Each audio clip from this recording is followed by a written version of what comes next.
And at one point, the list had 183 names on it. People would go, oh my God. And I have to say, thank God when he passed away, the list was only 18 people.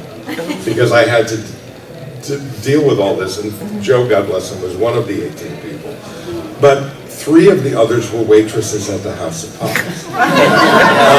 And they took care of him. When he was sick, they'd come and clip his toenails and rub his butt unconditionally. But they didn't expect anything. Yeah, I mean, it was just if he liked you, he loved you, and he was also somebody who didn't leave, you should know, his money, such as it was, and sometimes it was quite a lot, and sometimes after he'd given most of it away, it wasn't very much. But he would see to it that the people who had the least would get the most. So he wasn't leaving his money, God bless him, to John Landis or Rick Baker or anybody else. It was always the people who took care of him, the waitresses at the House of Pies, somebody at Sizzler, somebody, he left Victoria, his 8-year waitress at Sizzler. I would say, where do you want to go? I'll take you to Musso and Frank's, I'll take you to Lowry's, I'll take you here, I'll take you there, and Sizzler. Well, they closed the smorgasbord, so that was not available anymore. House of Pies was a favorite. He didn't want to live any farther than he could walk, even in his dotage to House of Pies. And they're going to put a plaque. Yeah, very, very protracted story, very short. Got a call from a filmmaker. They want to knock down Forry's last bungalow. Can you help us preserve it? And we got involved in it and came to realize the person probably just didn't want a parking lot in their neighborhood. It wasn't about Forry. But in this losing cause, she fell in love with them just from hearing his story. And she mounted a new effort to have the square at Los Feliz in Franklin, where House of Pies is, named the Forrest J Ackerman Square, which the council agreed to and which will happen in November. That's great. At the time it was 100 birthday. It's an extraordinary story about somebody a fan who became the fan of the genre. It's really an extraordinary story. So, questions? Can we open up? Yes. So, was there any discussion as a trustee, instead of auctioning off this great collection, to have it somewhere intact? So I mean, yes and no, because believe it or not, having it intact costs an enormous amount of money. In other words, people, you assume that there's going to be some kind of a shrine, but you have to leave an enormous amount of money. And he really wanted, and there's another thing that I happen to know just because I've dealt with this kind of stuff a lot, which is museums and libraries are not the best repositories of really important things. Individuals who love them are. Fans are. So Forry assembled that collection because he loved the things he had. It wasn't about money. But he knew that first of all, he wanted the people he cared about to benefit from the value of those things. Everyone was given a chance. I mean, he did give certain specific things to people before he passed away. But he wanted it to be spread out, knowing that if you paid a lot of money for the Dracula ring or the teeth from London After Midnight, you were going to take care of that. But then that money could take care of somebody else. And that was really it. In the 80s, he actually gifted the entire collection to the city of Los Angeles, which Mayor Bradley accepted, and then couldn't find a space for it. So it all came back. So he did try. I mean, it wasn't just a matter of finding a home and selling it to someone that wanted it. He actually had given it away, but they couldn't house it. So one day, Forry held up his hand, and I didn't know what he had in it. I couldn't see anything, and he said, "This is a hair from Lon Chaney's makeup kit." I thought, man, that's really collecting. I mean, when you got here, that is really collecting. Now, there's another great afternoon that I witnessed as a silent witness sitting watching. Robert Bloch loved puns. So did Forry. One day, Bloch came over to the Acker-Mansion, and the two of them got into a pun battle, I guess you'd call it. A pun off. Yeah, pun off, yeah. For a half an hour, and I timed it on my watch because I was sitting there watching it. That each one would hit the other with a pun, and then the other would respond with a pun, and then another pun, and man, it was wild. I've never seen anything like it. They, California instead of California, he loved stuff like that. There's so much to say about Forry. I met him through Ray Bradbury. in 1950, just after Bradbury's Martian Chronicles had come out, and Bradbury said, "There's someone you should meet, if you like this field." And I said, "Who would that be?" He said, "His name is Forrest J Ackerman," and that's how I met Forry, through Bradbury. One thing about leaving things afterwards, and Joe was there at the time, but on his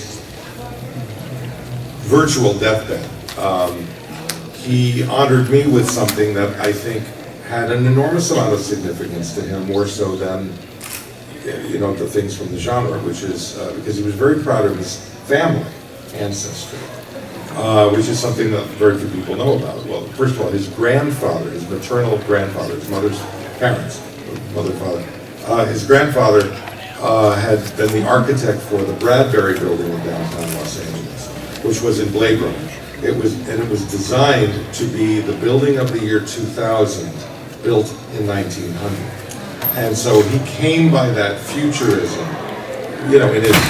those were the grandparents who took him to see Metropolis. Those were the grandparents who bought him his first copy of Amazing Stories, and that magazine spoke and said, "Take me home, little boy, and you will love me." And he would tell that story. His mother said one day, "Forry, can you imagine by the time you're grown up, you might have 100.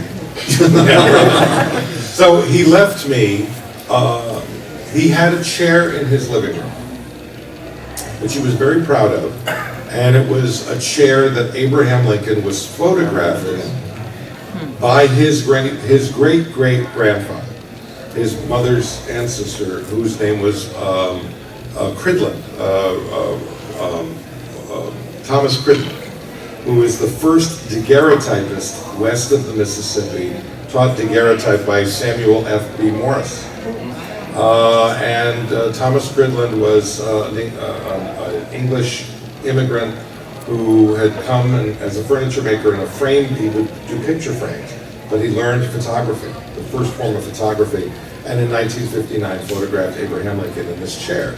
And so Forry prized this chair and the portrait of Cridland and his wife, which when my time comes, is going to go to the Cincinnati, Ohio Historical Society in Forry's name, because it's an important piece of Cincinnati history, which is where his ancestry was from.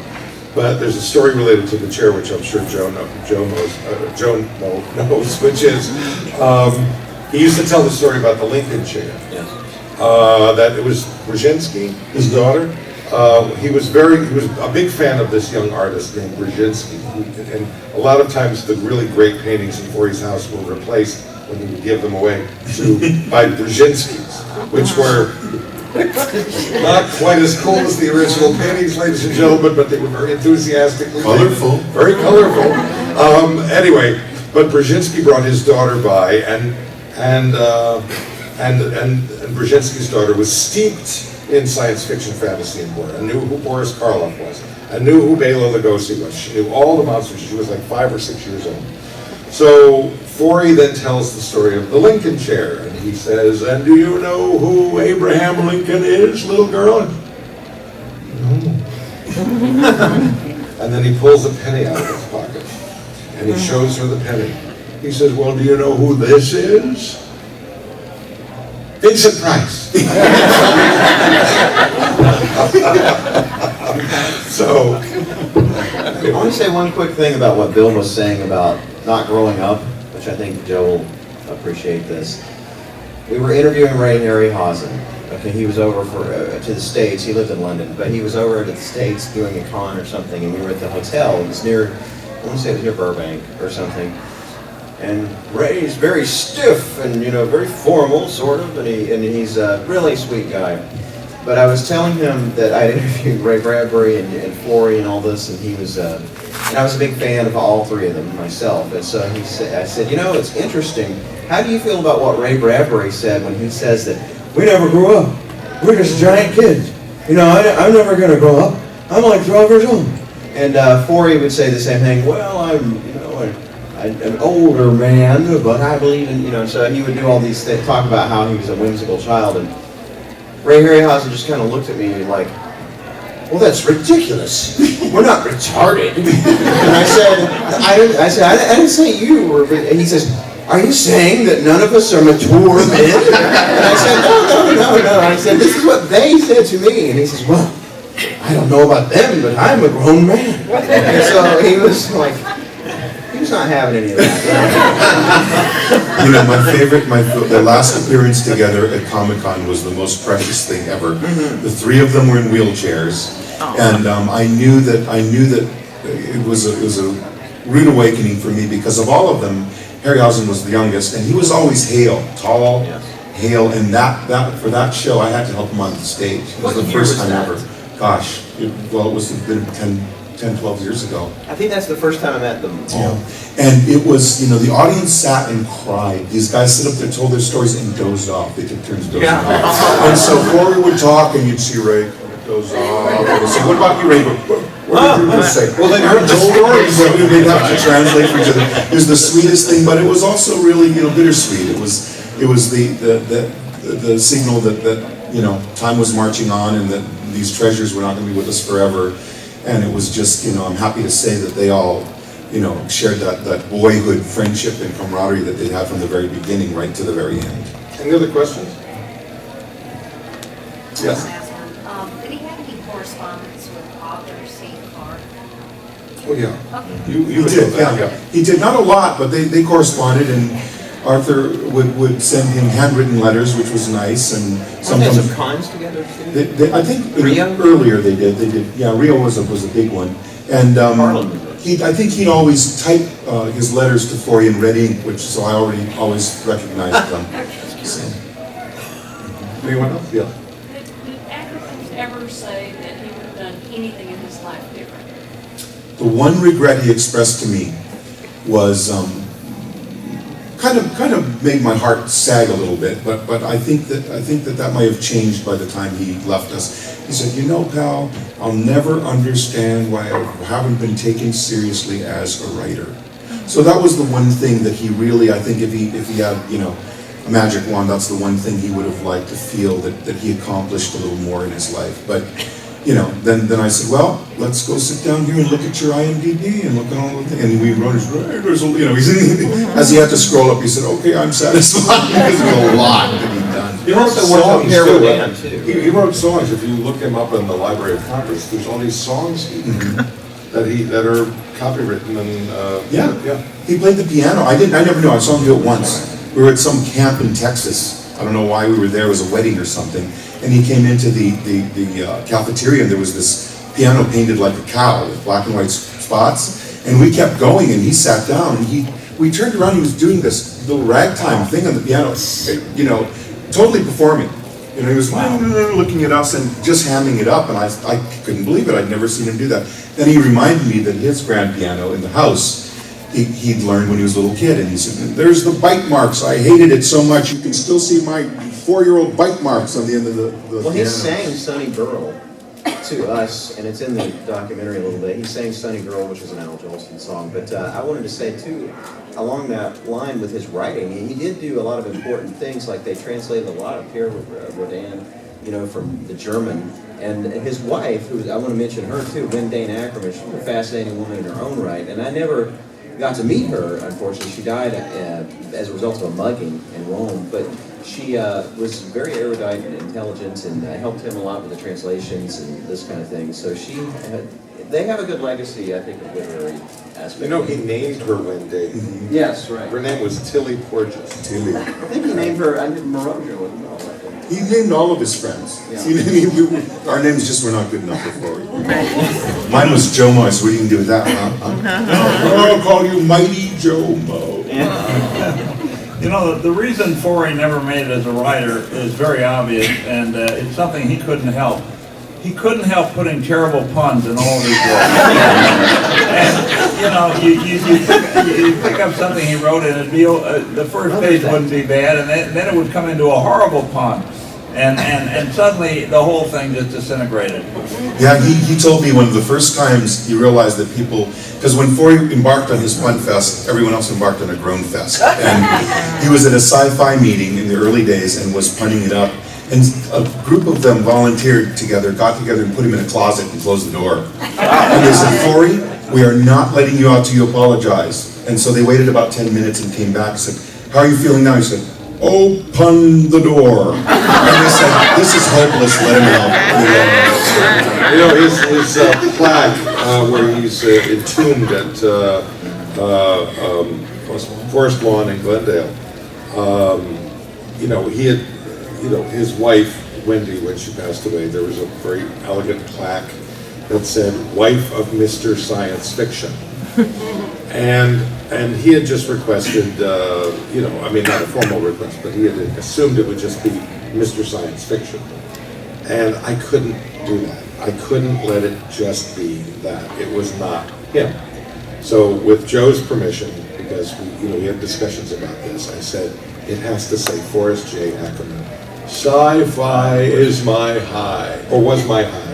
And I thought, then you'll go there and see it and you'll smile. Because that's exactly what you did every time you saw it. That's true. This gentleman here. Yes, sir. I got my first issue of Famous Monsters in December of 1959. What was on the cover? King Kong. I think it was issue 6. We all remember. Well, I remember they had a stack of them this high. Most of the other magazines were about a foot high. Here's my question. You should have bought it. Yeah. I should have, yes. The other magazines aren't worth nothing. So. Here's my question. To the point you've made about the one-liners. So many of those early issues where they had the photograph and then a one-liner underneath it, that began to evolve somewhere around the 16th, 17th issue to the point where I remember issue 25, King Kong, all right? That was pretty much gone. Do you have any ideas as to how it evolved to getting away from the puns and a more serious?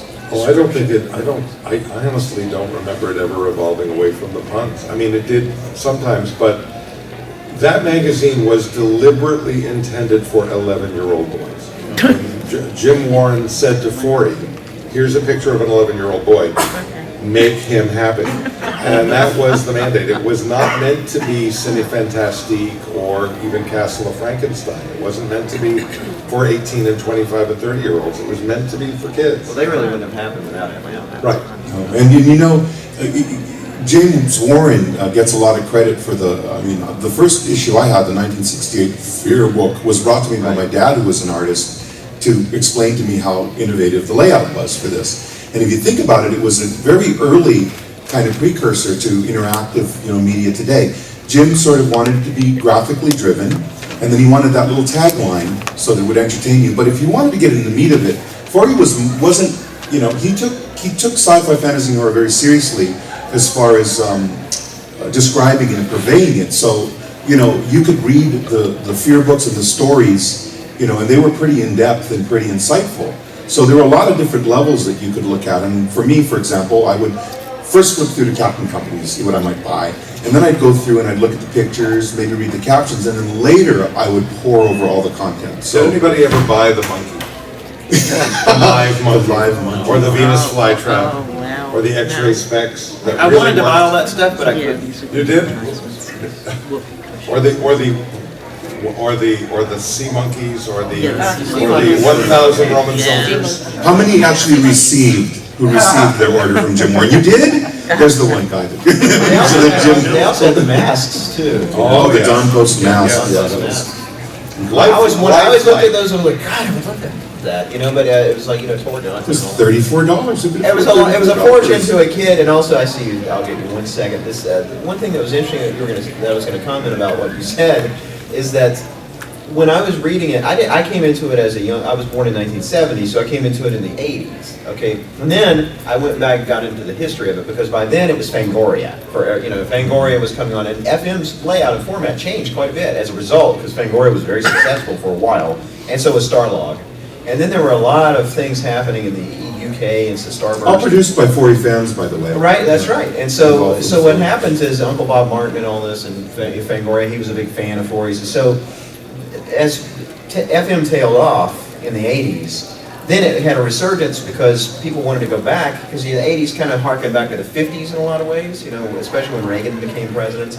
And I think that regenerated a new wave of interest in these people like myself who were younger, who didn't see the first runs on TV of the Universal monsters and all that stuff. So Yeah, and to your point, I mean, Forry was toward the end in the 70s, and as the late 70s came forward and the covers of the magazine changed, he was under pressure. The magazine was published out of New York, right. and Forry was in Hollywood, horror with California, and so he would submit what he submitted and he would do his editing. But some of the content did come out of New York, and the people in New York who worked directly for Warren were increasingly wanting the magazine to be more Fangoria. And Forry kept resisting it. I mean, Forry really wanted to keep it a love letter to classic horror. You know, Karloff, Jenny Lugosi, Laurie, Lon Chaney Sr., etc. So there was a battle, which when he came into this kind of a sad little salary dispute with Jim Warren, where basically Forry said, well, then if you're not going to do this, I'm going to quit, thinking that no one would take him up on it. The people in New York were thrilled to get rid of him. And of course the magazine folded after one issue without him.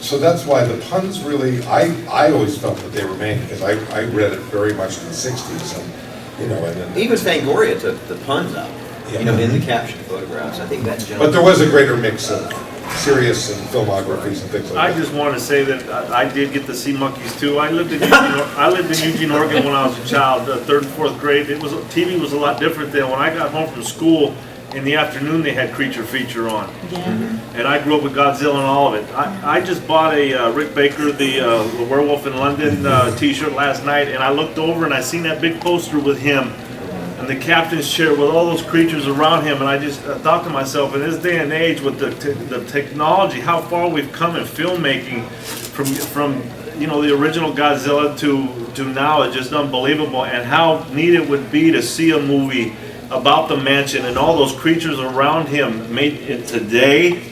It just would be unreal. It'd be so cool to see those characters. Any last question?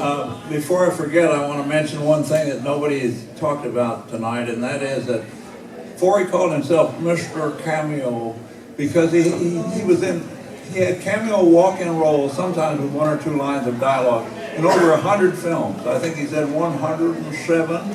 And he always counted everything. He had numbers for everything. And he knew exactly how many times he'd seen Metropolis, how many times he'd been a cameo actor, how many times you know, the magazine did such and such, and he worshipped Boris Karloff. I mean, Karloff was like a god to Forry.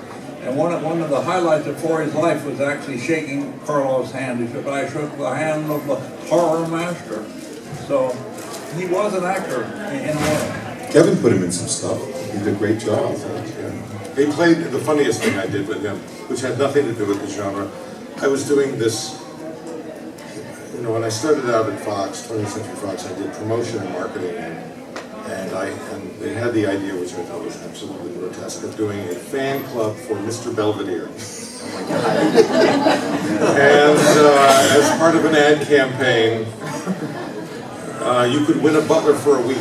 And the copy which I had to write was like, a butler for a week? Yes, he'll, you know, answer your calls, he'll clean up your bedroom, he'll even plan a party for your friends. So we were casting for the butler. We had done an initial version of it. The guy who played the butler looked like a pedophile. So we, and then I go to Forry. So I ended up recasting it.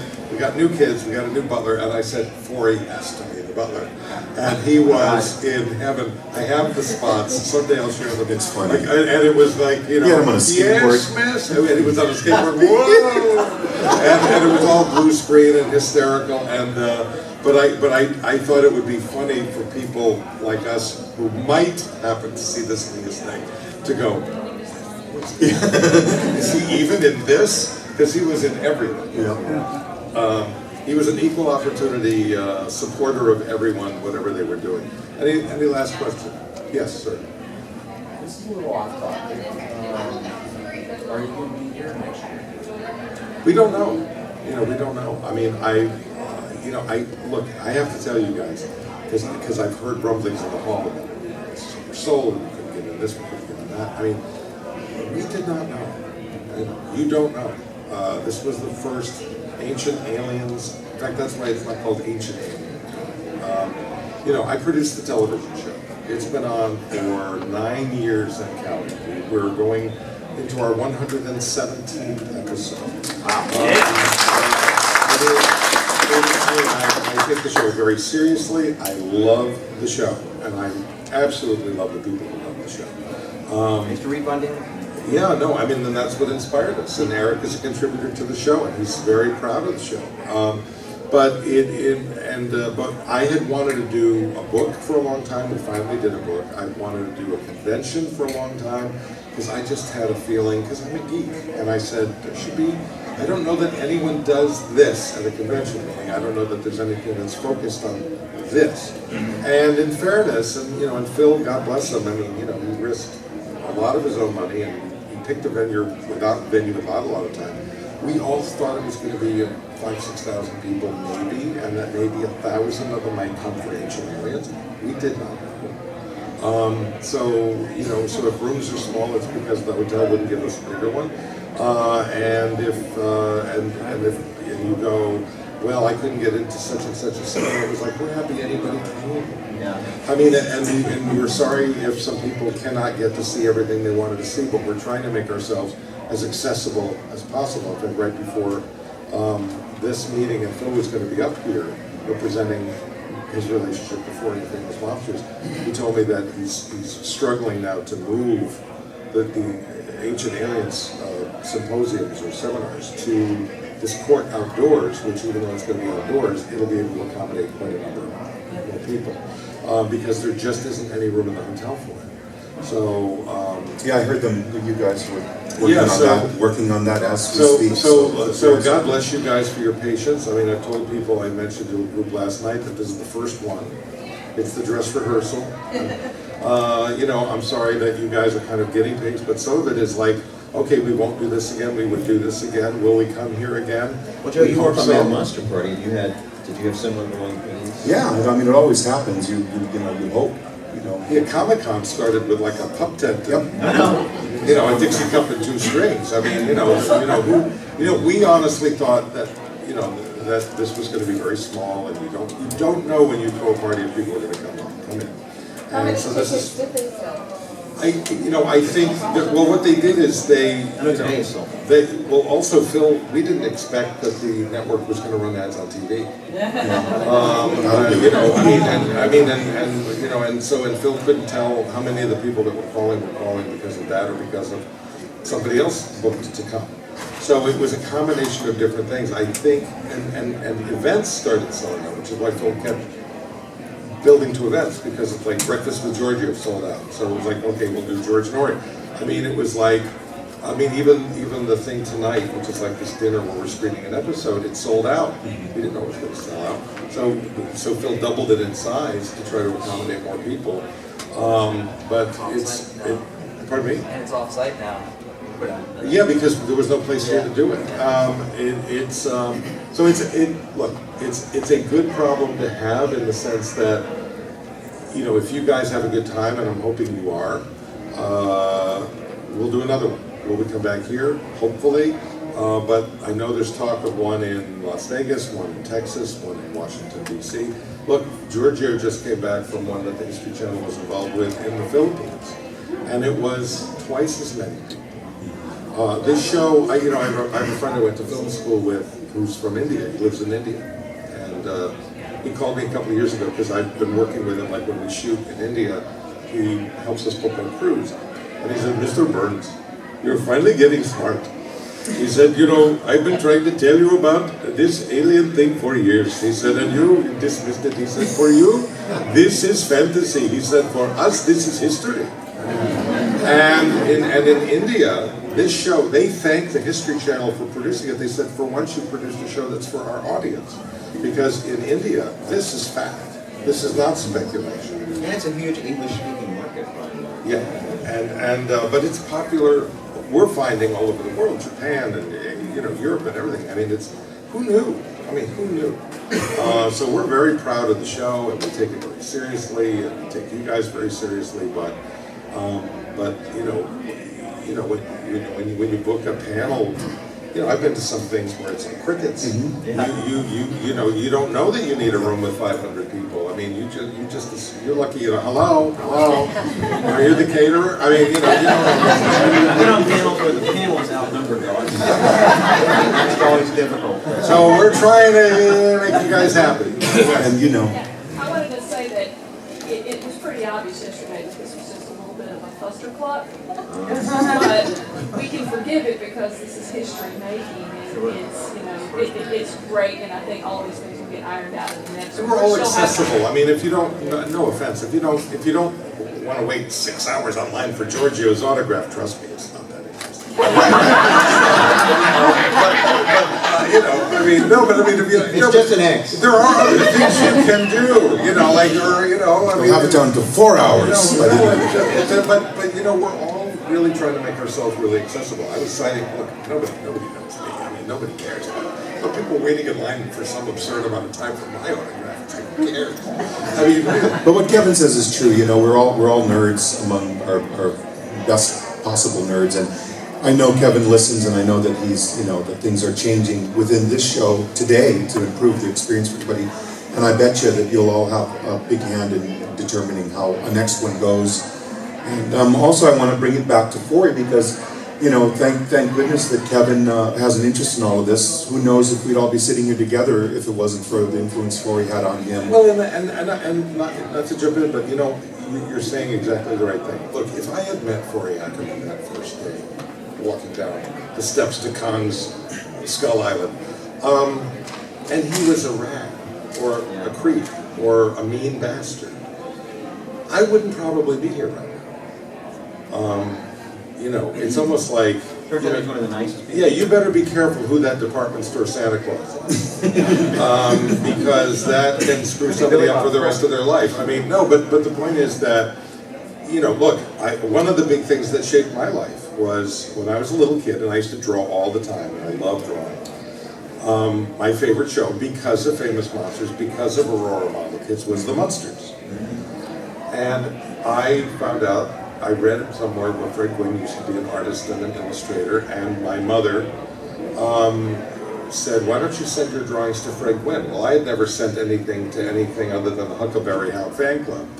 And so I thought, you know, I'm 9 years old, and I send some drawings to Fred Gwynne, who sends drawings back to me. That's cool. You still have it? Yes, and but that, and when I met him years later, and I ended up doing his biography for A&E. They called me up and said, would you do Fred Gwynne's biography? I was like, are you kidding? Do you know what you're going to get? I mean, I gave them the Sistine Chapel of biography. So, but I met Fred, and it was a very, you know, long face, very dour man. It's great in Pet Cemetery. Yeah, but in person he was kind of like an unmade bed. You know. As Herman Munster, I'd be, oh, hi there. Oh, goody. But in real life, he was like, and I said, you're the reason I'm in this business. You're the reason why I do what I do. And I don't believe that at all. I'm just full of shit. I said, no, really. And I said, when I was a kid, I used to write to you, and I had, by then living in Boston, I was teaching film school. His daughter was actually in school. And about 15 minutes later in the conversation, after being outed as a Munster fan, he said, I remember you. I'll be damned. I remember you. And it was like, but you know what? He didn't break my heart. And if you capture the heart of a child, you have them for the rest of their life. And that was who Forrest Ackerman was. And that's why I'm here. That's why you're here. That's why we're here. And I would like to think that's why you guys are here. And Forry was also accepting of all colors, all Yeah, sexual he was not orientations. judgmental at He did not all. care about anybody's personal stuff. He was welcoming of any sexual orientation, color, he background. believed everybody deserved a 12th chance. Yes. He had some people that shouldn't have been let back in. I agree with that, but you know, he was one of the kindest, most gentle people I've ever met. And you know, in winding up, if you'll indulge me, I've been doing these probably for the past 6 years. I've probably done 20 of them. And in commemorating Forry, keeping alive some memories that we probably, some of us wouldn't be aware of. He used to say in his magazine, "Lon Chaney shall not die." And I credit him with keeping us in this generation aware of who that silent hero was.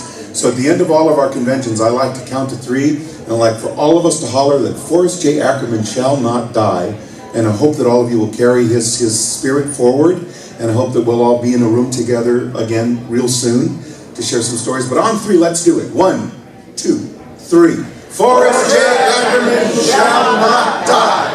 Thank you very much.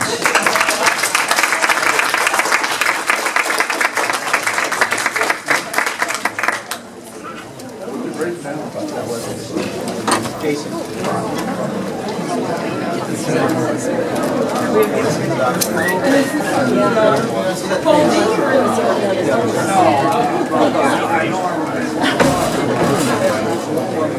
I know, it's like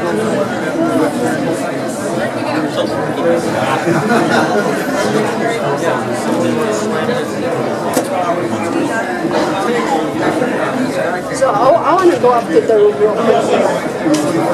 That's great. To the room.